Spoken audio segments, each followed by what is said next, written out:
In the early 1600s, anonymous manifestos began appearing across Europe claiming that a secret brotherhood possessed ancient knowledge capable of transforming humanity.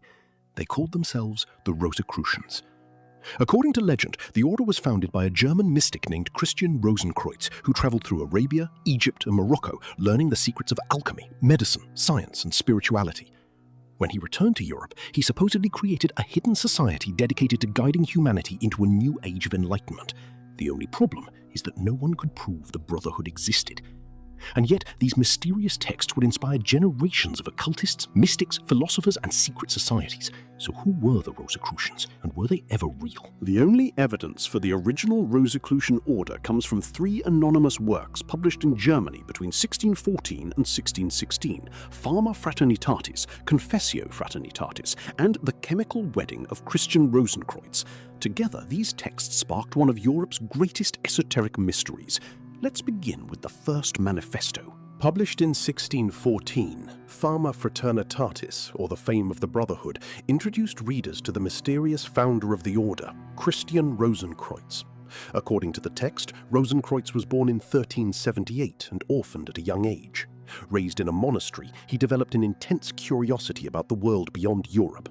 As a young man, he embarked on a journey eastward with a monk, traveling through the Holy Land to Damascus, then to a mysterious city called Damcar in Arabia, before continuing on to Egypt and Morocco. There he supposedly studied mathematics, medicine, astronomy, alchemy, and spiritual philosophy. The manifesto suggests that ancient wisdom had been preserved outside Europe, while the West had fallen into intellectual stagnation. When Rosenkreuz returned home, he attempted to share what he had learned. Europe's scholars rejected him. So he gathered a small group of trusted followers and established a hidden brotherhood dedicated to healing the sick, studying nature, and quietly guiding humanity toward a new age of knowledge. The brothers followed 6 rules. They accepted no payment for healing. They wore no distinctive clothing. They met once each year. Each member trained a worthy successor. They used the initials RC as their seal, and they remained hidden from the world. The manifesto's most famous moment comes long after Rosenkreuz's death. Hidden behind a wall, members of the order discover a secret chamber bearing an inscription.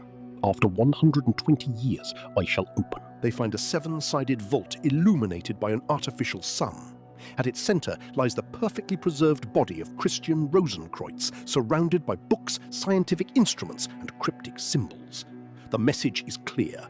The Brotherhood believes the time has come to reveal itself. Just 1 year later, a second manifesto appeared. The Confessio Fraternitatis expanded upon the ideas introduced in the Fama. The authors claimed many readers had misunderstood their intentions. The Rosicrucians were not offering secret formulas for making gold. They were not promising magical powers or hidden treasure. Their mission was much larger. The text describes Europe as spiritually divided and intellectually stagnant. Religious conflict had fractured the continent. Knowledge had become trapped by dogma. The Rosicrucians argued that humanity stood on the brink of a great transformation. They called for a universal reformation of religion, science, and philosophy. According to the Confessio, nature itself was a sacred text, a book of nature written by God. By studying the natural world alongside scripture, humanity could rediscover forgotten truths. The Brotherhood presented itself not as magicians, but as devout Christians, students of nature, and servants of humanity.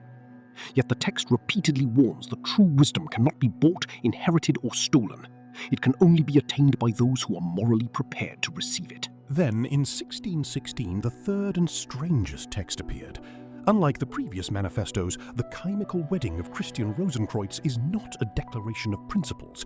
It is a symbolic story. Divided into 7 days, it follows an elderly Rosenkreuz as he receives a mysterious invitation to a royal wedding. Though he doubts his worthiness, he accepts. His journey becomes a series of trials designed to test his humility, judgment, and character. At a great castle, guests are weighed on scales. Those found wanting are expelled. Rosenkreuz succeeds not because of his power or knowledge, but because of his humility. As the story unfolds, the royal couple and several nobles are ceremoniously executed. Participants witness bizarre alchemical operations inside hidden laboratories and secret chambers. Eventually, the dead are restored through a complex process of purification and transformation. The wedding is not a wedding in the ordinary sense. It is an allegory for spiritual rebirth, the union of opposites, the alchemical great work.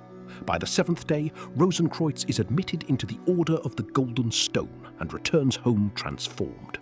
While the first two manifestos focus on reforming society, the chemical wedding focuses on transforming the individual. So were the Rosicrucians an actual secret society? Most historians believe the three texts were written by the German theologian Johann Valentin Andriae, or by a circle of scholars associated with him. Andriae later described the chemical wedding as a youthful literary work, though he never fully explained the origins of the movement. No definitive evidence of an organized Rosicrucian brotherhood has ever been found. No membership lists, no meeting records, no hidden archives.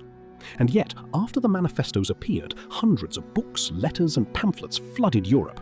People wrote to the Rosicrucians hoping to join. Others denounced them as heretics. Some insisted they had met members of the order. Whether the brotherhood existed or not almost became irrelevant.